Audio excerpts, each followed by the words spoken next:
Hello Rusticians and welcome to my lab. My name is Immigrant and I have spent way too many hours breaking and rebuilding furnace circuits to figure out the perfect setup that automatically turns itself on and off. If you only want a step-by-step build and don't care why it works, skip ahead using the timestamps below.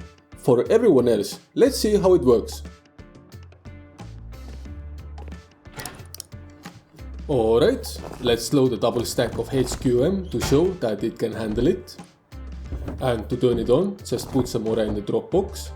Now, while it's cooking, I'll explain some of the basics. I will refer to this as the first branch. This is the second branch and this is the third branch. Now this here is the second conveyor and this over here is the first conveyor.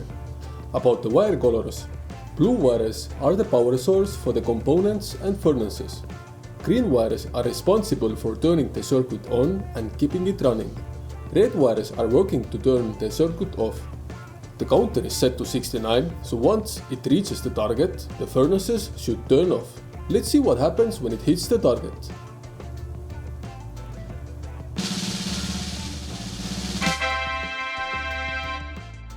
And now, are you ready to get confused? Let's break down what's actually happening step by step. From the first branch, I'm sending 20 rust watts, one for each conveyor, and 18 goes through this blocker out to the furnaces. Have a look at this blocker for a second. What do you think happens if I disconnect this wire? Aha! The furnaces turn on. This wire comes from the counter's pass-through. It will only work once the counter reaches its target, which is 69. The counter gets power from the first conveyor filter fail output. That means the counter only turns on if there is no raw ore left in the drop box. Okay, so this partly explains why the furnaces turn off. What about why they turn on when the ore goes to the box? Well, to reset the counter and start a fresh cycle, both conveyor filter pass outputs go to an OR switch, which goes to clear input on the counter. If either conveyor has anything to move, the counter goes to 0 and the furnaces turn on. Okay, so turning on the furnaces is easy. How does the counter go up? Now have a look at those components. The second branch, the filter fail from the second conveyor, the AND switch, the blocker and this branch. This whole section is basically a little pulse machine. Every time the second conveyor doesn't have any cooked ore to move, it sends out a filter fail signal that starts spamming electrical pulses into the counter. The counter then starts climbing up and up. However, once a new batch of cooked ore is ready, the second conveyor triggers a filter pass and that immediately clears the counter. So that means no cooked ore, the counter goes up. Cooked ore appears, the filter pass triggers, counter goes back to 0, and the furnaces keep burning until every last bit of ore is cooked.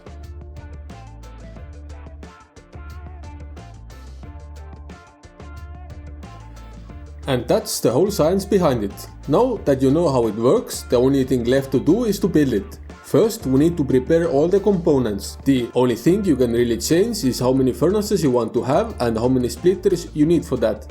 Everything else, just copy exactly like you see in my inventory. This guide is fast-paced, so use the pause button whenever necessary. Pay attention to the steps in the top left corner. Green text shows the quantity of components you need to place or wire together. The most important thing is to watch the red hashtags with numbers.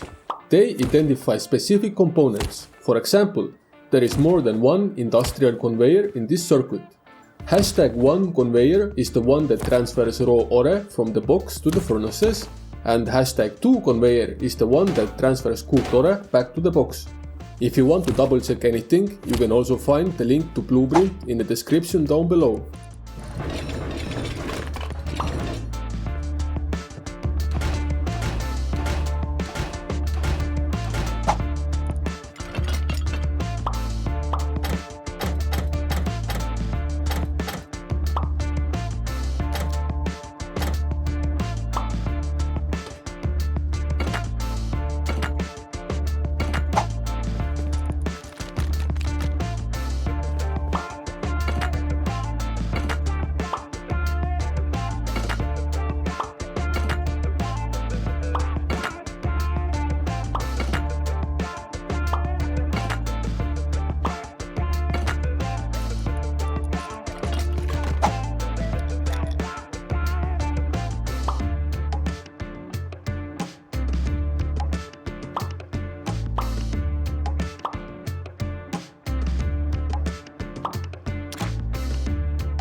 And here you go. If you followed every step correctly, then now your circuit is working as intended. But this is not the only circuit that can fully automate your furnaces. I tested many different designs over a few weeks before settling on this one as the main version. Some of the others still have their own benefits. For example, this one over here is basically the ultra version of the featured circuit.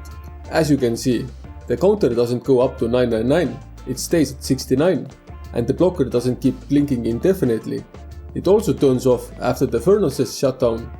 These are nice quality of life improvements, but they come at a cost. This circuit reserves 24 power, while the featured circuit only reserves 22 powers. It also needs 3 additional electrical components to build and connect.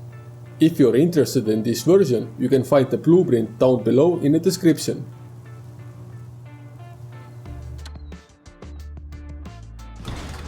Next, I want to show you the OG Smelter. This was my first fully automated furnace circuit that actually worked reliably. It uses a timer and XOR switch instead of branch and a blocker to drive the counter up. It also reserves 2 more power than the featured setup and uses 2 additional components. The main reason I kept experimenting after this design is the timer sound effects. Over time, those sound effects can get pretty annoying, but if you actually like that high-tech vibe in your base, the blueprint for this version is in the description as always. So, because the timer is kind of annoying, and I wanted to see if there's any other way to get the same result that maybe uses less components, less power, and maybe easier to set up. And what I came up with was this one. It uses memory cell to create the electrical pulses instead of timer and XOR switch. It only reserves 3 powers, 2 for the conveyors, 1 for the counter. So from one small battery you can run actually 4 furnaces, which is very nice. It needs like 6 components instead of this one, 11 components. I don't count the conveyors or splitter because you're obviously gonna need those ones, but yeah, I was like so happy with this one.